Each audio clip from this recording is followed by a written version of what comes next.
Es momento de conversar con quienes lideran ideas transformadoras. Sin pretexto. Bien, pese a que aún no se conocen a cabalidad los detalles, varios han sido los cuestionamientos y suspicacias respecto del protocolo de acuerdo entre Codelco y SQM para explotar el litio hasta el año 2060 en el Salar de Atacama. Más allá de las observaciones a nivel local, Krug Group, consultora británica líder en minería, valoró este acuerdo público-privado, aunque advierte como muy probable dificultades operativas de la sociedad conjunta en Atacama. ¿Debe darse una mirada también crítica al acuerdo? Desde Fundación Sol plantean que con ese prisma se puede entender como por ejemplo la continuidad del extractivismo con efectos en el trabajo, las comunidades y el medio ambiente también son un elemento a considerar. Y queremos conversar a esta hora con Venus Reyes, investigadora de Fundación Sol, administradora pública y licenciada en Ciencias de la Administración Pública por parte de la USACH. ¿Qué tal, Venus? ¿Cómo estás? Un gusto de tenerte con nosotros. Hola, buenas tardes, Irma. Un gusto estar aquí. Bien, pues partamos con este acuerdo que ha sido, en general ha sido bastante valorado. Algunos se quejan que no hubo licitación, que cómo es posible que no haya habido licitación. Otros dicen SQM es el mejor socio que podía tener el Estado. Por otro lado, el gobierno dice cumplir con su objetivo de que sea el Estado quien tenga el control a partir del año 2030. ¿Cuál es la visión que tiene Fundación Sol sobre este punto? Claro. Hemos seguido viendo de cerca el debate respecto de este acuerdo y la verdad es que no deja de llamarnos la atención cómo se han dado los argumentos, ¿cierto? Por una parte, el tema de la licitación se ha planteado como algo, como que no puede ser que se haya hecho este acuerdo sin haber pasado por una licitación de por medio. Pero la verdad es que desde nuestra perspectiva nos gustaría complejizar aún más el debate, puesto que tampoco vemos como una opción que esto con licitación haya sido un proceso más transparente y haya sido un proceso que en el fondo lleve a mejores beneficios, sino que aquí estamos hablando de que la licitación o no, la situación es preocupante ya que sigue fomentando el extractivismo y a la vez el capitalismo. Ya, a ver, pero ¿por qué plantean ustedes que este acuerdo se enmarca en en el extractivismo en beneficio del gran capital internacional y antepone la idea de desarrollo? Así es. Bueno, el desarrollo se ha planteado como este imaginario, ¿cierto?, este fundamento por sobre el cual deberíamos aceptar políticas sumamente negativas para el medio ambiente. Entonces pensamos en la idea del desarrollo y en que todo es para mejor, ¿cierto? Pero a la vez también es bueno plantearse cuál es este desarrollo. Finalmente, ¿el desarrollo en cuanto a crecimiento económico o es el desarrollo en cuanto a un desarrollo efectivo del país? Para eso tendríamos que hacernos nuevas preguntas políticas. Tendríamos que pensar, por ejemplo, ¿qué entendemos por desarrollo? Si el desarrollo es que el Estado y privados se alinean en un acuerdo para explotar el litio en el norte y saquear a las comunidades del norte, sería desarrollo. Pero la idea es también que podamos abrir el debate, que podamos pensar que este acuerdo en realidad no es beneficioso para el país, porque está secando, está saqueando, y esto sigue perpetuando las prácticas colonizadoras que hemos visto en los últimos años. Ya, pero a ver, vamos por parte, porque en definitiva, igual acá hay una realidad que tenemos un sector, digamos, del país, digamos, más bien un mineral, que puede ayudar al país también a avanzar en el desarrollo económico, por supuesto, cuidando el medio ambiente, estableciendo todos los requisitos que se tienen que cumplir para que esto sea con sostenibilidad, pero ahí hay una fuente importante de desarrollo como la hay con el hidrógeno verde.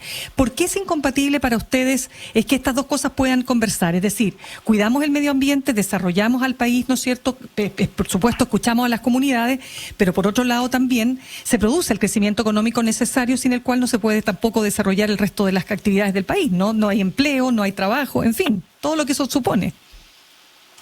Claro que sí, ese es un factor importante, ¿cierto? Y es como la base de los argumentos que se han dado para defender este acuerdo, pero la verdad es que también hay ciertas dudas. Por ejemplo, se habla de cuidar el medio ambiente, pero la verdad es que lo que se propone, la reinyección de agua en los salares, en realidad no es algo que esté aprobado a escala industrial.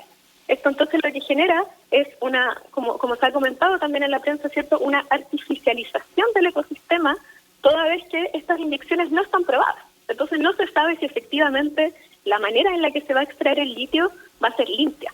Y por otra parte, eso es como un detalle más de lo operativo, ¿cierto?, de la empresa. Pero por otra parte acá hay algo más estructural, y es que el modelo de desarrollo en Chile sigue siendo extractivista.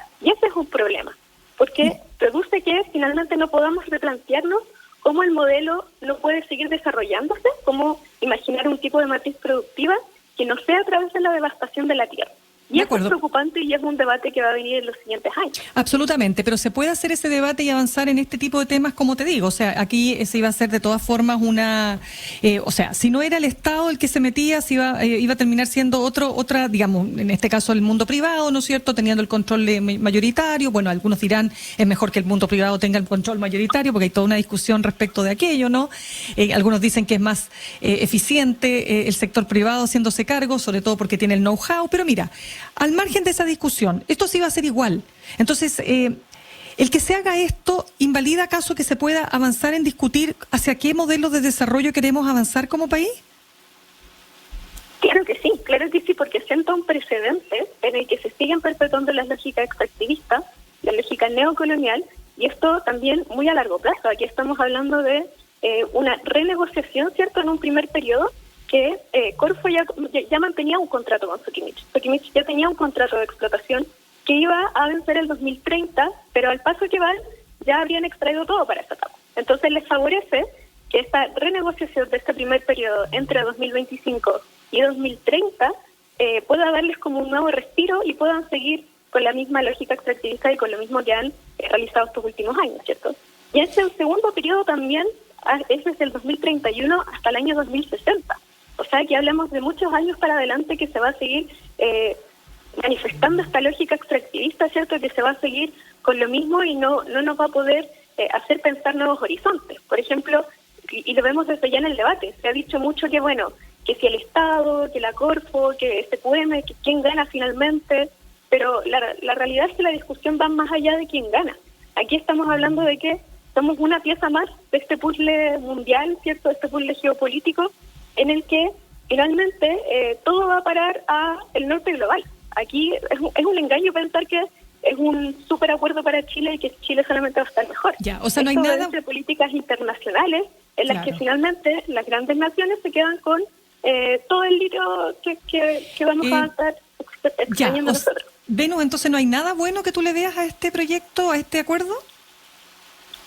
Claro, así como está, nada bueno igual es un poco tajante, ¿cierto? Pero sí, desde la Fundación Sol lo que hacemos es ofrecer la perspectiva crítica, es intentar complementar el debate también con otras visiones, que acá no se trata de si el litio se puede concesionar o no se trata de que si va a ganar ese poema o no, acá hay algo más profundo detrás que tiene que ver con el capitalismo, ¿cierto? Este modelo que sigue arrasando con todo y que en el fondo está secando el norte, está sacando las comunidades, y este acuerdo lo que nos permite ver es que finalmente esto se va a seguir manteniendo durante este gobierno y quizás durante los siguientes también. Sí, conversamos hasta ahora con Venus Reyes, ella es investigadora de la Fundación Sol, administradora pública y licenciada en Ciencias de la Administración Pública por la USACH. Venus, ¿cuál es la alternativa al capitalismo entonces? Esa es una pregunta bastante difícil y es algo a la que no podemos dar respuestas como solamente desde la Fundación, ¿cierto? Aquí hablamos de que las mismas comunidades tienen algo que decir, las organizaciones de trabajadores y trabajadoras también tienen algo que decir. Entonces esto no se puede construir solamente desde pensar alternativas desde la literatura, también tiene que estar presente el trabajo que hacen las organizaciones sociales y sindicales en cómo se construye finalmente el mundo que habitan. De acuerdo, pero ¿cómo imaginamos un mundo donde no exista el capitalismo? Porque ya lo que mostró el socialismo, digamos, no resultó. O sea, claramente no resultó. Entonces, ¿cuál es la alternativa al capitalismo? Lo otro es hablar de un capitalismo que sea capaz de desarrollarse en sostenibilidad, y para eso está todo lo que han sido los objetivos, ¿no es cierto?, de desarrollo sostenible, sustentable, que se ha planteado las Naciones Unidas, el panel de expertos, por supuesto, para evitar que la forma en que se explota el medio ambiente o se explota la actividad económica, mejor dicho, tenga efecto finalmente en un planeta que no es sostenible y donde terminamos todos, ¿no es cierto?, con un cambio climático que no sabemos a dónde nos va a poder llevar. Por eso te pregunto, en esa discusión, ¿cuál es el camino? Claro, por cierto que sí, es una discusión sumamente difícil y tal como comentaba, aquí las organizaciones de trabajadores y trabajadoras tienen voz y las comunidades también aledañas también deberían tener una voz, todas las organizaciones sociales en general, para ir construyendo las alternativas, ¿cierto? Las alternativas populares al capitalismo. Y ese debate es súper interesante, pero también es muy amplio, ¿cierto? Acá hay distintas veredas donde se cruzan toda la influencia del capitalismo, pero aquí en este contexto particular, ¿cierto? Cuando hablamos de un acuerdo que ni siquiera es un acuerdo que está firmado, ¿cierto? El acuerdo se va a firmar en marzo de este año y ahí vamos a recién poder analizar cuáles van a ser las consecuencias exactas de lo que puede traer este acuerdo. Pero finalmente aquí lo que queremos recalcar son varias ideas, ¿cierto? Y ante todo también que SQM no solamente es controlada por operadores chilenos, sino que también hay inversión china, hay inversión estadounidense. Entonces también tenemos que ampliar el debate y pensar que no todo va a quedar en Chile, sino que también muchas cosas van a ir a parar al norte global, a aquellas potencias que están disputando este poder del litio. Y aquí, nuevamente, las lógicas coloniales se van repitiendo, ¿cierto? Estamos viendo esta lógica de la competencia. Ahora, por ejemplo, en la prensa también ha salido harto que Argentina podría meterse con mucha fuerza a toda la industria del litio. Entonces hay un apuro también de Chile quizás por entrar a competir, por entrar a ganar, a conquistar, ¿cierto? Y esa es la lógica que a nosotros nos preocupa y que observamos de manera crítica desde la Fundación. ¿Qué pasa con las comunidades indígenas que están alrededor, digamos, de la zona del Salar de Atacama, Venus? Claro, ahí también han manifestado, sobre todo el Consejo de Pueblos Atacameños, que si bien se sostuvo una reunión, ellos se enteraron del acuerdo por la prensa. Entonces eso es sumamente complejo porque estamos viendo cómo también se han instrumentalizado estas instancias de diálogo, diciendo, bueno, nos reunimos con las comunidades, pero en realidad la decisión la tomaron por sí mismos. De hecho, hace unos días se tomaron el acuífero del Salar de Atacama y el Consejo de Pueblos Atacameños también exige la visita del presidente Gabriel Boric y no están dispuestos a seguir siendo una zona de sacrificio. Finalmente, una cosa es conversar con las comunidades, pero otra cosa es tomar decisiones sin considerar sus opiniones, porque sus opiniones a la vez en estas consultas no son vinculantes. Entonces, claro, está todo el poder para que se puedan tomar las decisiones sin ellos, por más que se quiera de alguna manera hacer marketing con que sí hablaron con las comunidades. Venus, ¿tú cómo ves el proyecto de ley presentado por el gobierno sobre permisología? Es una cuestión sumamente compleja y nos habla también mucho de cómo se va a ver el debate respecto de la devastación de los ecosistemas, ¿cierto? Finalmente todo esto de la permisología se ha dado de manera un poco imparable.